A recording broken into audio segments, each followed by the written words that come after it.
Masih di segmen mancanegara, saudara, drone bawah air membantu mempelajari dampak perubahan iklim terhadap terumbu karang di Great Barrier Reef di Australia.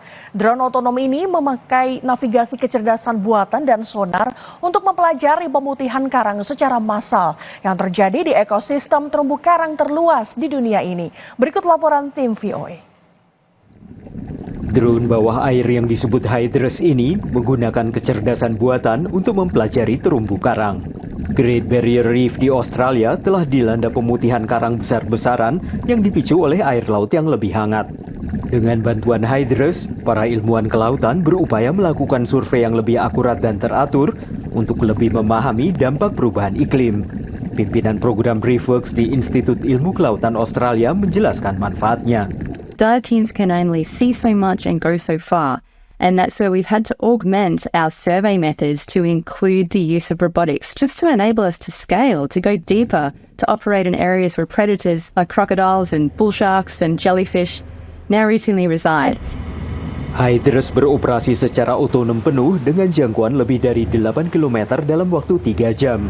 Drone ini bisa masuk hingga ke kedalaman 10.000 kaki dan merekam video dengan kamera 4K beresolusi tinggi. Drone ini memakai sonar ke arah depan dan navigasi kecerdasan buatan. Menurut manajer produk bawah laut Advanced Navigation, teknologi mereka digunakan untuk membuat peta 3 dimensi terumbu karang. We're working on coral mapping with the Australian Institute of Marine Science, and what they're trying to do is map areas of coral to detect change within those areas, which they can then use to extrapolate and model the entire reef. One of the benefits of having a robotic system is that it goes back to that same location every single time, and it takes the same photo from the same orientation every single time, which is really, really difficult to achieve with a human diver. Great Barrier Reef telah mengalami 6 kali kejadian pemutihan lokal sejak tahun 1998.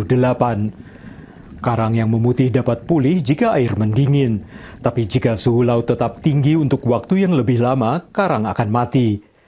Para ahli oseanografi mengaitkan peristiwa pemutihan massal ini dengan perubahan iklim. Dari Arlington, Virginia, saya Helmi Yohanes dan tim VOA.